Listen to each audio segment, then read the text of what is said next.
Hey everyone, it's your girl Corrine, and guess what? I'm back for another video. So today's video is going to be an exciting video because I'm giving you the tea, baby. I'm giving you the tea on what they do not tell you about locks. So if you want to hear more on this tea and you want me to spill the tea on what they do not tell you about locks and what to expect during your lock journey, please stay tuned for the video.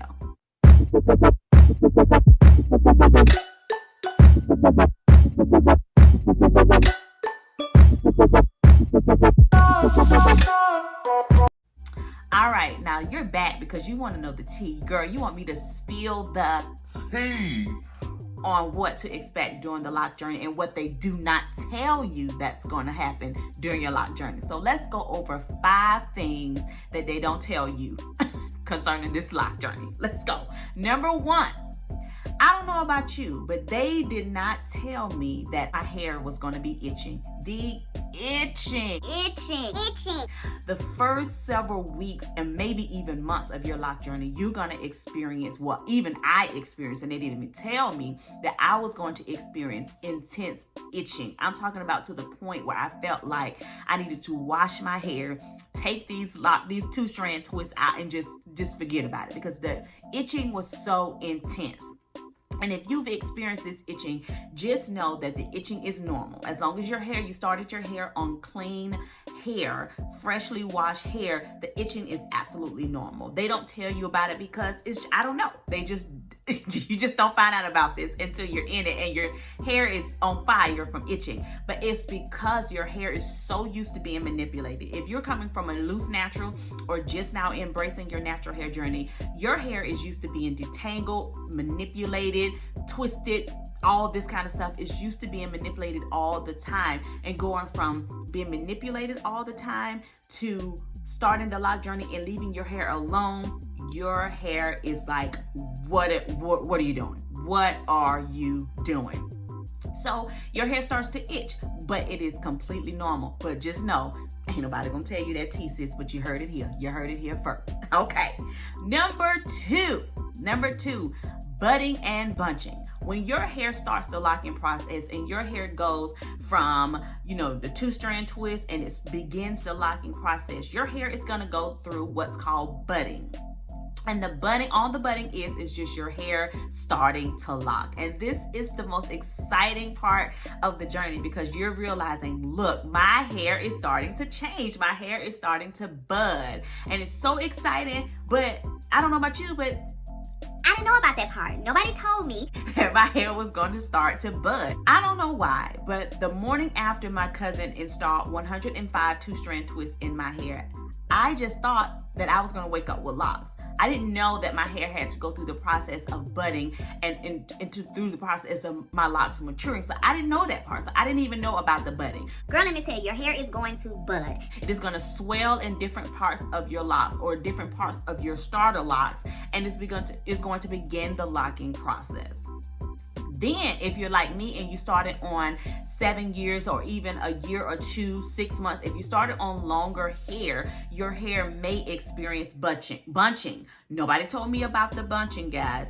I'm here to tell you, your hair may bunch if you started out with longer hair. So it's gonna bunch up in different spots of the locks, and you're gonna need to know the difference between budding and bunching. Don't worry, if your hair is starting to bud, leave it alone.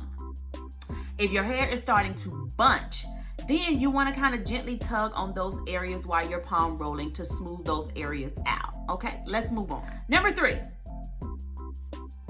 Come closer so you can get this tea. The frizz. No one prepared me for the level of frizz that I received during my lock journey. My hair is still frizzy, ladies. But no one tells you about the frizz. Your hair is going to frizz. When your hair is starting to transition from starter locks, however you start them, your hair is going to frizz because your hair is starting the process. Your hair is beginning to mat together. It's beginning to, intertwine with itself, and it is going to frizz. So brace yourself. Brace yourself, honey. Number 4.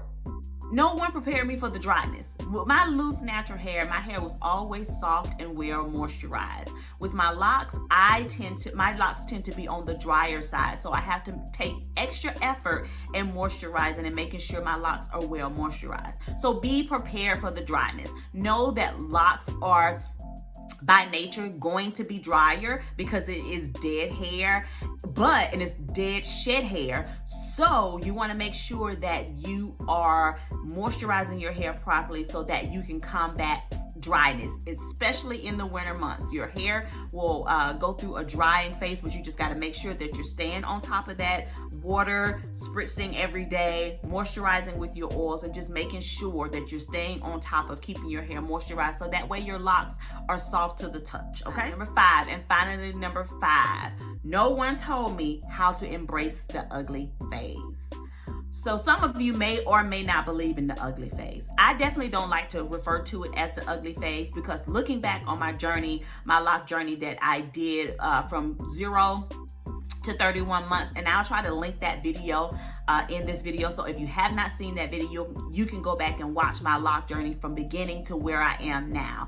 And you know, nobody told me about that I was gonna go through the ugly phase, but looking back on that journey, those were some of the most beautiful months ever. You guys, my hair was so, it was shorter. It was like in a little bob, and they were fat and they were frizzy. And looking back on it, I'm like, oh my God, it was so beautiful. But going through it, the phase, oh my God. I cannot believe, I was like, 2 seconds from saying, child, don't even worry about it. I don't even comb these out, because it is so intense. And people call it the ugly phase, but I just call it, the challenging phase, where you're embracing your hair and you're embracing what it's doing. You're embracing what your hair is and how it is transforming. And so I don't necessarily want to look at it as an ugly phase. I just want to look at it as you're transitioning from that portion of your life to the next, because the person that I was almost 32 months ago, I am not that person. I did not start my lock journey for a spiritual reason. I just started it because I felt like that was just the next phase of my natural hair journey. I had been loose natural for 7 years, and I just felt like locking my hair was the next step for me. I love the way locks look. I knew that I wanted the traditional lock method of doing my locks. So locking my hair was what was next for me. So embracing the frizz, embracing the change, embracing the new me. It was difficult for people to see, Kareem, what about your big, nice, defined twist out? What about your big, loose hair? And I had to show them that locks can be feminine, they can be beautiful, and they can be clean and well kept. So I hope that you enjoyed this video about 5 things they do not tell you when you're going on your lock journey. So I just wanted to give y'all the tea, so when you're getting it, when you're thinking about it, when you're considering it, that you'll know what to expect. Because I didn't know. Girl, they didn't tell me, girl. They didn't tell me. So I figured that I could spill the tea and let you know what is going on when it comes to the lock journey. So I love you so much for watching. I hope that you've enjoyed this video. Please make sure that you leave me a comment below and tell me which one of these 5 things that I spilled the tea on today that you didn't know, but you're glad I spilled the tea. And also make sure that you hit that subscribe button and join the family. Girl, we are almost at 600 subscribers, and we are well on our way to 1K. So I love you so much. Make sure you hit the notification bell so that you get notified every single time I upload a video. I love you for watching. I'll see you in the next one. Bye.